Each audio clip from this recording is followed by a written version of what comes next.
Home, Environment, and Colonialism. What I thought I knew before I went there and what I knew after is just night and day. And Inuit have taught me so much about the limits of my own knowledge and also about empathy and about the impacts that other people's decisions have had on their lives. A conversation with Karen Rutledge about her new book on 19th century Inuit and American encounters. I'm Sean Courage, and you're listening to episode 68 of Nature's Past, a podcast of the Network in Canadian History and Environment.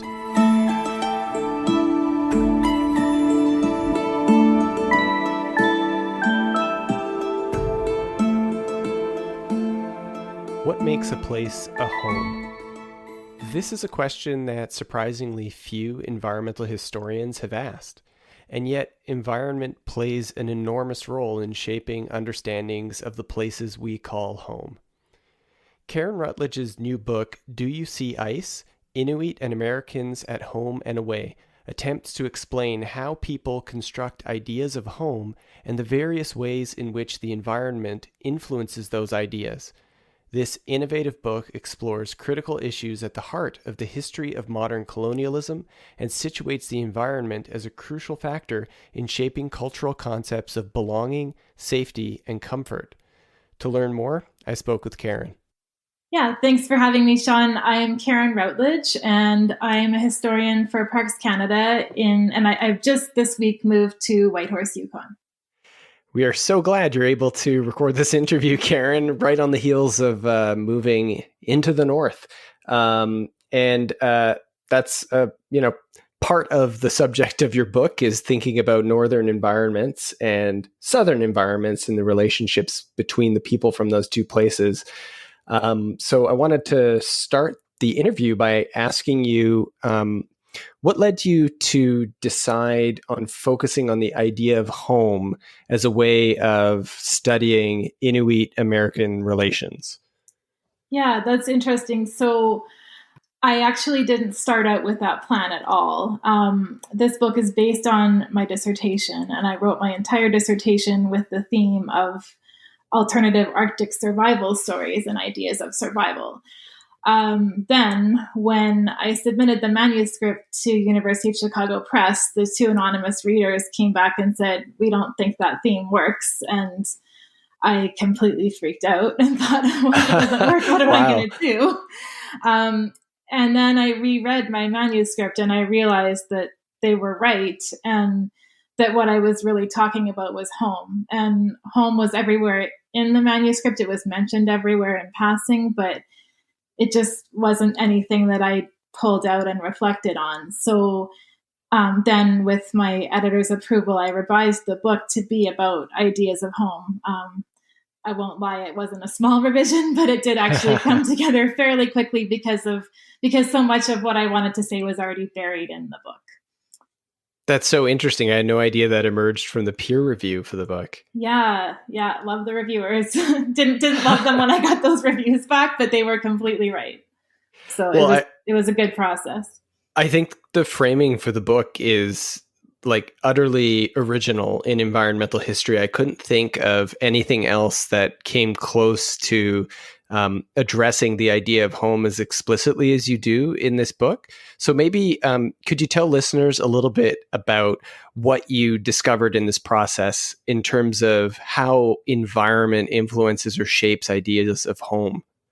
Yeah, so I wouldn't say that I'm necessarily a traditional environmental historian or that this book fits perfectly into the category of environmental history, but certainly environmental historians have been really formative in influencing my thinking, and environmental history is what made me really want to study how humans live and find their place in different environments.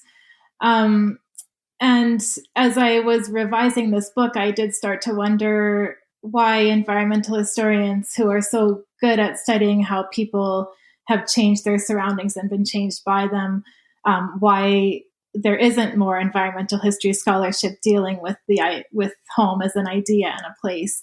And I don't mean that there's none. Certainly there's quite a bit of work on people adapting to new environments, especially in like Joy Parr's work on high modern mega projects and things like that. But I started to wonder. So much academic scholarship on home is about the domestic, and I think that might reflect the shift that happened in 19th century North American and European society, where people gradually began to place more value on the household and family at the expense of the community or larger landscape. But even as that happened, people's sense of home and their impact on others was never obviously contained within four walls or among immediate family. So I did really want to argue that there is a place for environmental historians to look more broadly at the idea of home. Events that seem to happen outside the home, like resource exploitation or natural disasters or so-called natural disasters or climate change, they're really part of our identities and our thoughts and are just our home spaces. And in a lot of ways, the evidence that you uncover in the book shows conflict, I guess, between outsiders' views of home and insiders' views of home. Yeah. So, I mean, for most of the book, I write about people who were far from their homes. And I really wonder why there's no obvious English antonym for home, because I never knew what to say. But this feeling of unhome is very pervasive in the book.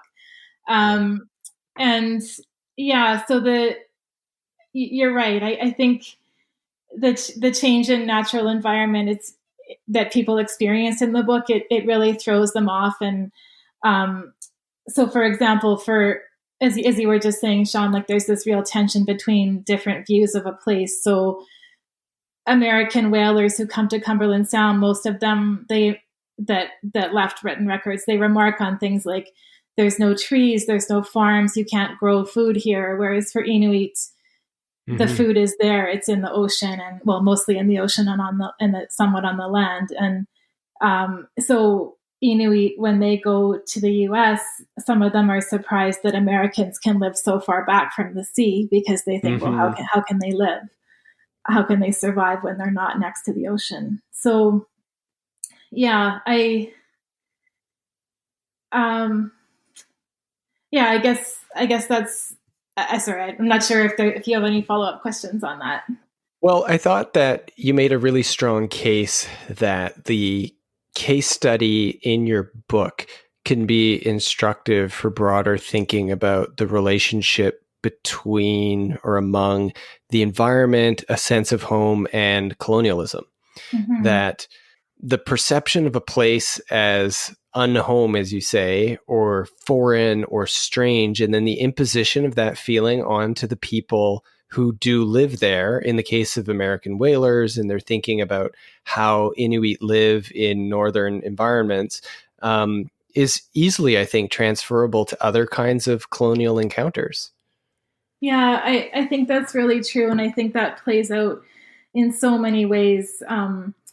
So, for example, Americans in the 19th century, they're moving around more than they ever have. And I think they're quite fascinated by this perception they have that Indigenous people are nomadic, because they generally don't spend 1 year in a single dwelling. And I think that view that, oh, we can't feel at home anywhere, but these Indigenous people, they don't really have a home, they can. That, combined with this view of the Arctic as monolithic, that leads to a lot of ideas that you can just pick up Indigenous people and relocate them anywhere, and that they'll be fine. Which, of course, is not true. Which gets directly to the next question I wanted to ask you about this idea of nomadism. Do you think that your book challenges that concept, at least the historical idea of nomadism among Americans and Europeans? Yeah, I'm not sure. I think it challenges some scholarship. I really draw on Hugh Brody's book, The Other Side of Eden. In that book, he argues that as a whole, hunter-gatherers are less nomadic than farmers. More specifically, that hunter-gatherer societies, like Inuit societies, are less nomadic than like an agricultural based society. And it's a very general argument. I don't think it stands up across all times and places, but I think it works really well in 19th century North America.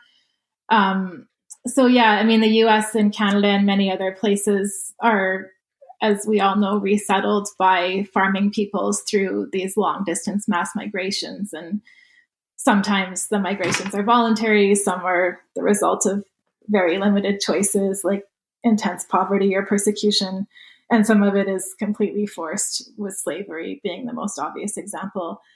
But yeah, I think in the time period that I write about, and I also draw a lot on Susan Matt's book on homesickness here, as the 19th century wears on, more and more people immigrate to the United States, and there's a lot of pressure to move once you're there as well. It becomes more expected, especially for the middle class, that you would leave home to make a home. So whether that's that you move out west and get some cheap land that's just been dispossessed, or if you like sign on to an Arctic whaling ship to save money to return home and buy a house and get married, there's this sense that that being mobile is the key to success. By contrast, so Inuit, they moved across the Arctic from Alaska all the way to Greenland hundreds of years ago, possibly in the span of a single generation. I'm not an archaeologist, so I'm not an expert, but I think that's the latest thinking. And since that time, their society has been much more stable. I mean, being mobile is a part of living a traditional Inuit life. People travel long distances and still do, but they travel along routes into hunting areas, usually that they or others in the group know about. So their home area is vast, but it's still a home area in place. Yeah. Sorry. The arguments that you make about mobility, I think, are really important. I mean, to some extent, it feels ironic to read American whalers describing Inuit as, a people without a home, migrating and moving as nomads, but that in terms of total distance traveled in a lifetime, the whalers may be traveling far more than the Inuit. And it reminded me a bit of Sherry Olson and Patricia Thornton's book on Montreal, peopling the North American city, where they found that the population of Montreal in the 19th century, the emerging industrial city, was far more fluid than urban historians had previously thought, that there were people moving in and out of the city at such a rapid pace that the idea of a stable urban population in the period from 1840 to 1900 just isn't true. That's really fascinating. Yeah, I think well, when I say Americans in this case, I can extend it to Canada as well. North Americans who are immigrants or descendants of immigrants are just becoming incredibly mobile in the 19th century, more than they ever had been before. And so it starts to become the norm to move on. And again, Susan Matt's book is really excellent on tracing this pattern and how people, as they become very obsessed with homesickness and home in a way that they maybe hadn't before, because they're forced to think about it all the time. Right. So this book does a great job thinking broadly about Inuit-American relations, but I think what makes it a compelling read are the individuals in the case studies in the book, particularly the story of Hannah and Ippervik. So I wanted to ask you how you came across them. Tell us a little bit about them and the sources that you used to study their lives. Yeah, so that's interesting, because when you say that, I don't actually remember how I came across them. It would have certainly been when I started reading in 19th century Arctic literature, because Hannah and Ippervik, they're also known as, Hannah's also known as Tukulitu, Ippervik is also known as Ibirbing and Joe. To Americans at that time, for a while, they would have been probably household names, and they were the two most famous Inuit of their time. and that's partly because they traveled around the Northeast with the explorer Charles Francis Hall.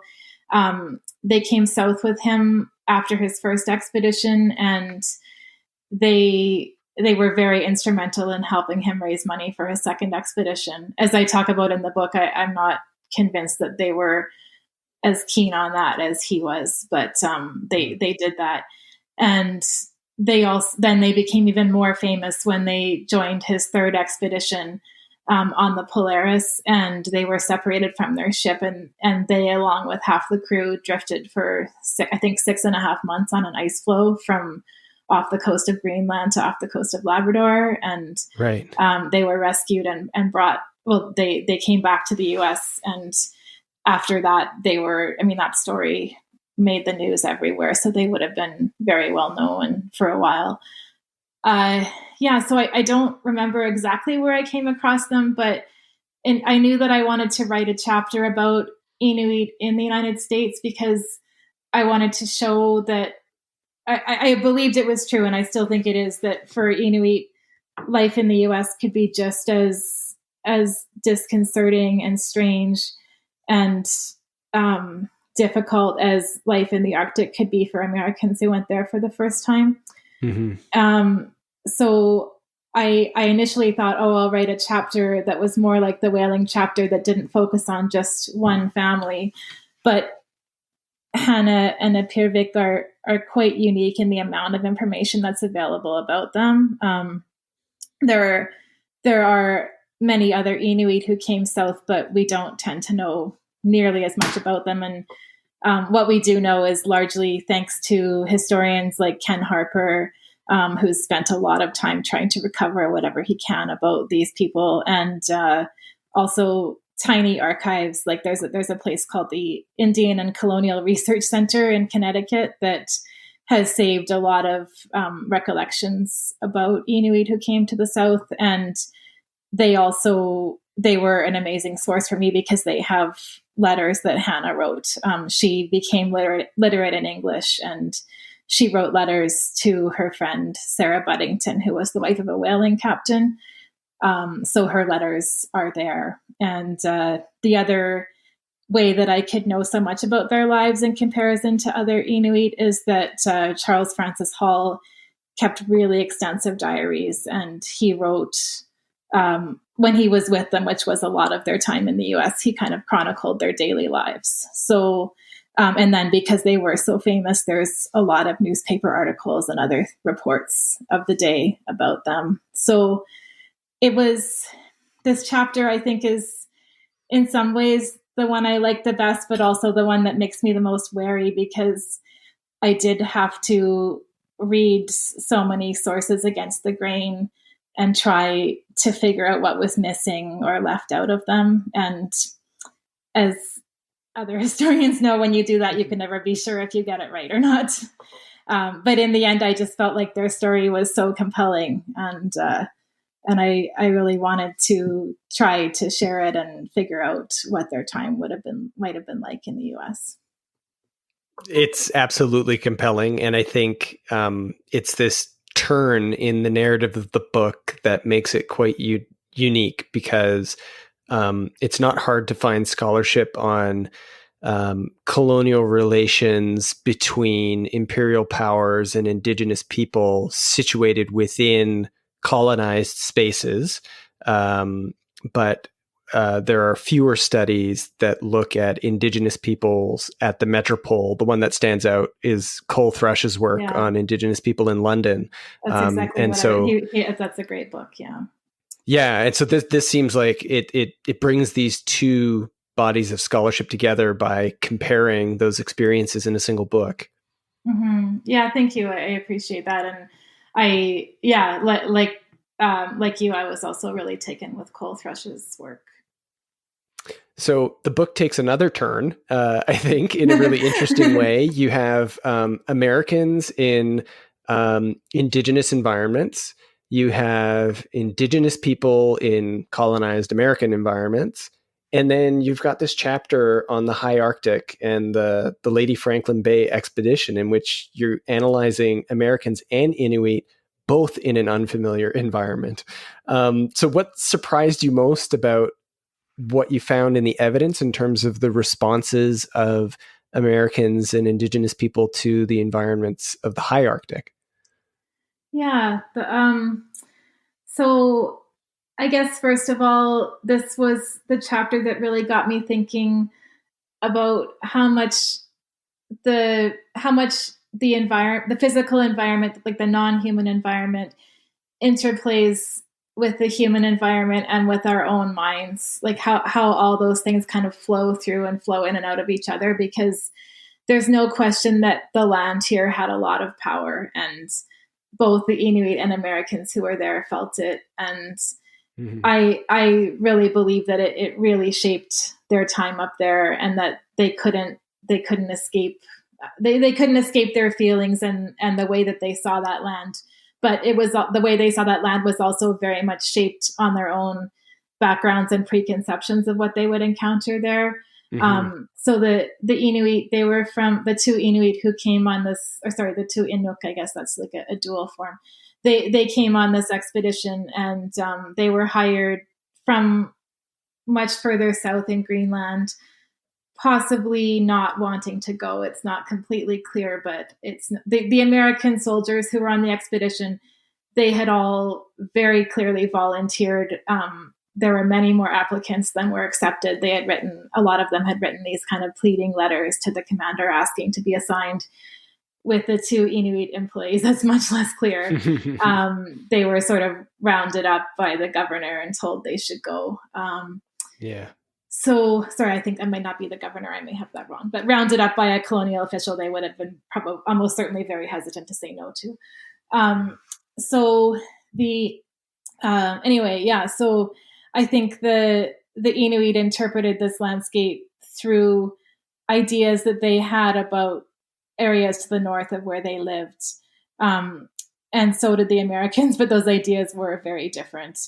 But both of them I think would have been very struck by the extremely long period of darkness. Once you're up there, you have almost, I mean, it's not quite this extreme, but the sun sets in October and I think comes up again in March. So you have a very long period of darkness and a very long period of 24-hour daylight.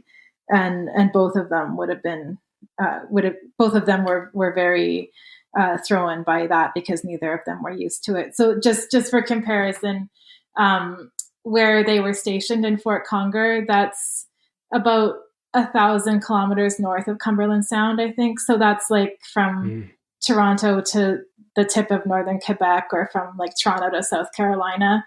So these are not the same kind of environment at all, really. Right. I remember when I was really lucky. I got to go to, not exactly to Fort Conger, but quite close to it for work. And when I was leaving, the park manager said to me, "Oh, enjoy the jungle." And I thought she was talking about Ottawa, but she was talking about Iqaluit. And she was like, "You'll see when you land in Iqaluit, everything is so much more lush there." And of course, there's no trees or anything in Iqaluit, but it's still a really different environment. And I think what strikes me is that it's really these dire tales of polar exploration that come to define what the Arctic is in the minds of 19th century Americans, and probably Canadians too. And to some degree, we still think like of these kind of stories today, but this happens so far from the Arctic population centers,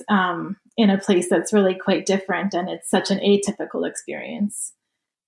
But yeah, as a Southern reader, I had difficulty trying to imagine what these places looked like. And I think you have a photograph of the interior of the original fort or camp. And when I got to that page and I saw the picture, I thought, whoa, this isn't even what I was imagining in my mind of how small this space was.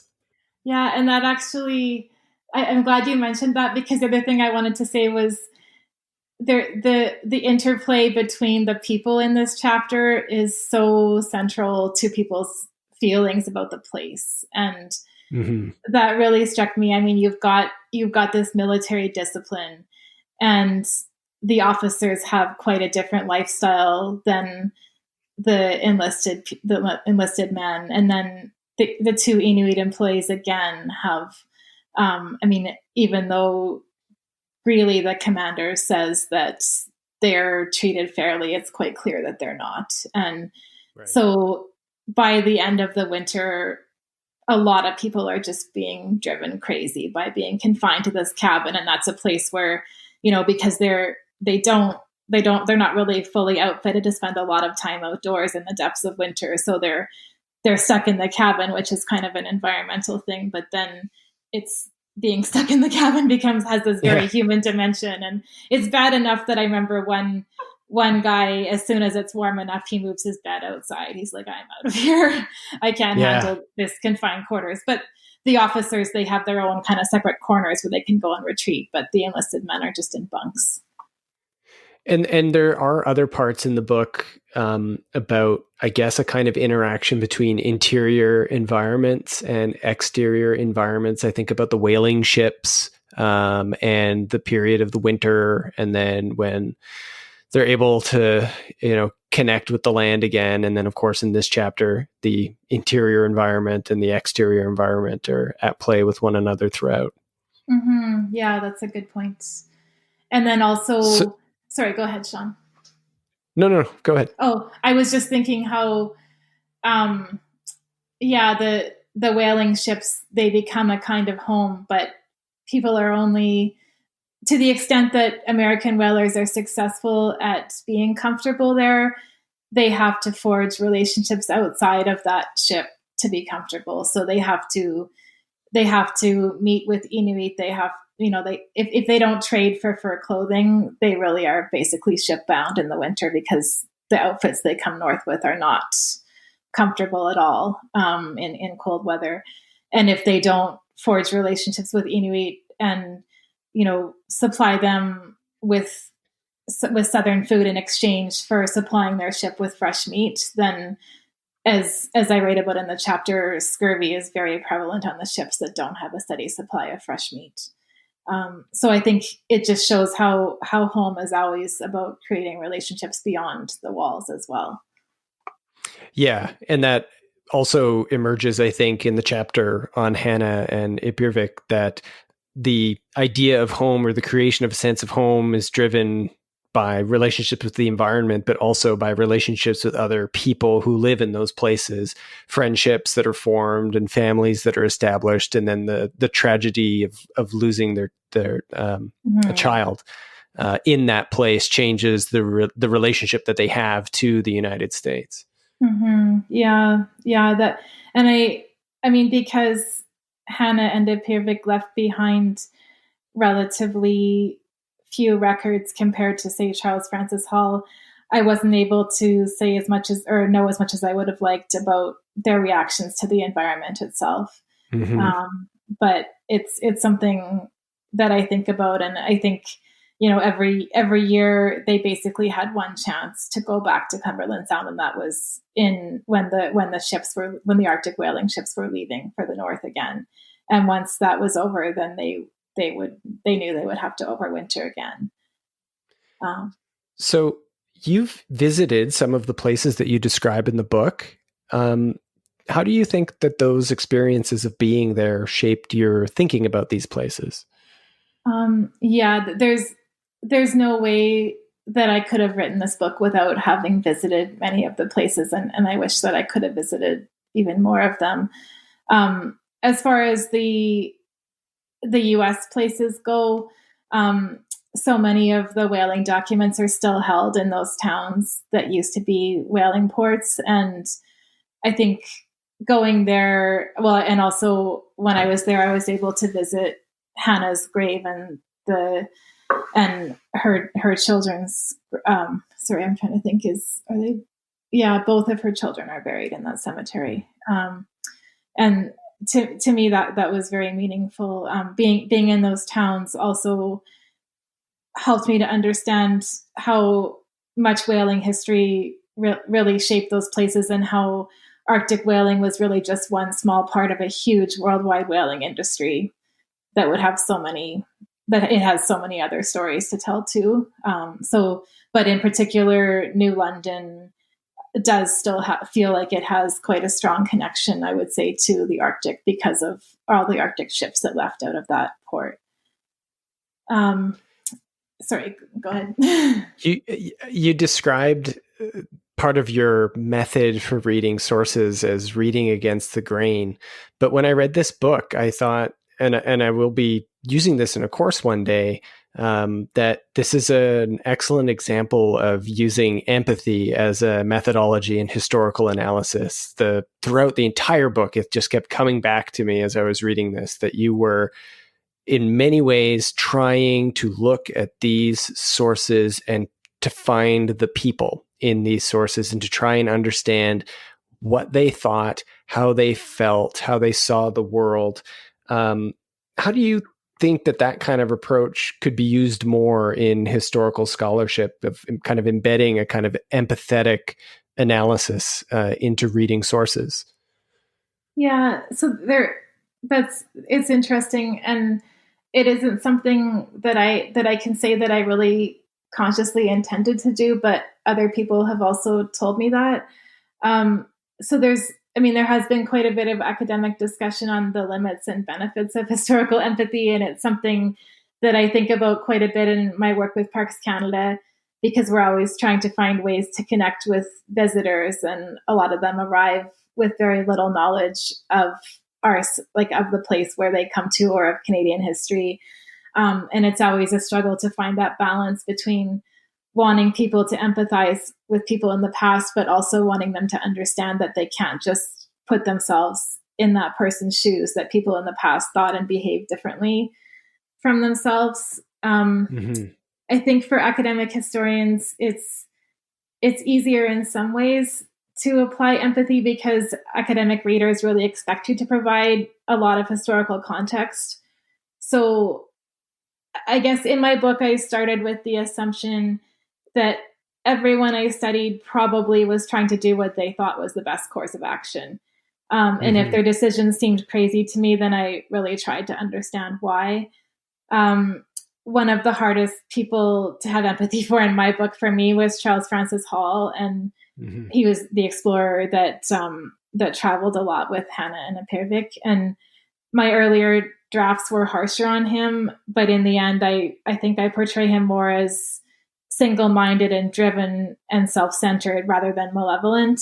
But that doesn't absolve him. Like, even though we can't judge him by today's standards of racism, I think a lot of the previous work on him has failed to deal with just the huge impact that his decisions had on the lives of many people, including Hannah and Apirvik.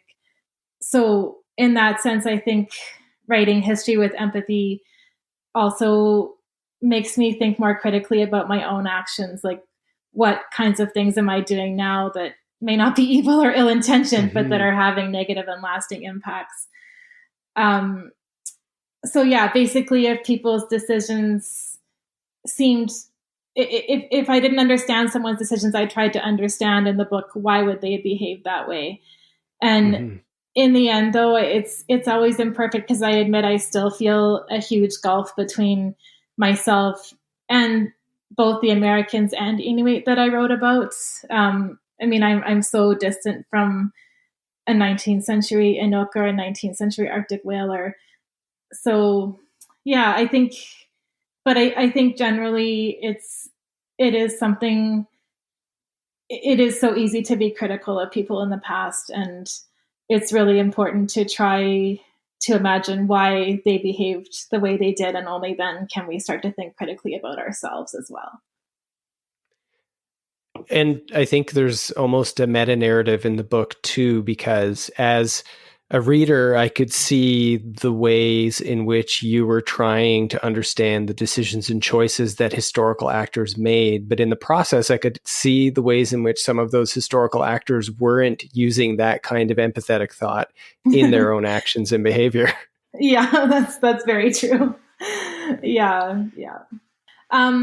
So you were asking about how visiting places that I wrote about in the book shaped the book. And I just wanted to say that visiting Cumberland Sound and I spent several summers there, and I've returned almost every year for my job with parks, and that this would have been an incredibly different book. I don't think I could possibly have written it without having spent time there. And I know it's not always easy for historians to spend time in the places that they study, especially when they're far from where we live. But the first time I went to Cumberland Sound was as a student on a field school with the University of Manitoba, and I spent 6 weeks there, including 1 week out on the land with Inuit families, and then I went straight from there to New Bedford and started reading whaling records, some of which were written in the same season that I was just there.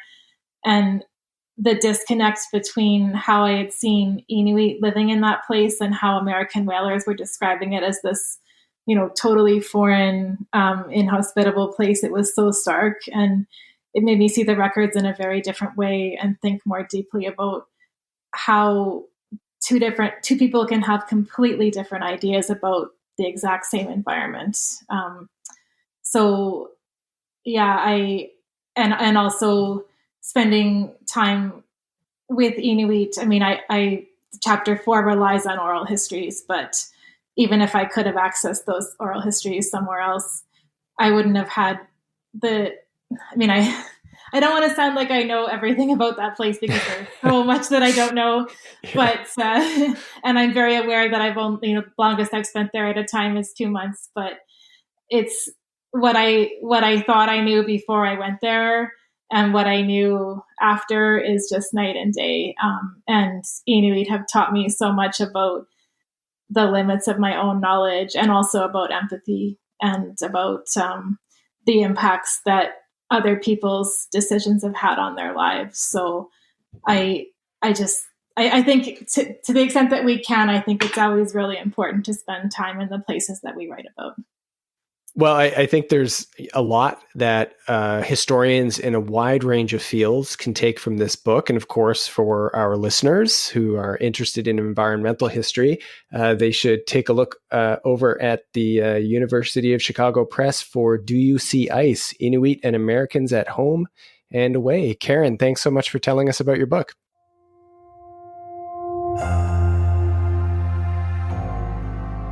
Nature's Past is produced with support from the Network in Canadian History and Environment.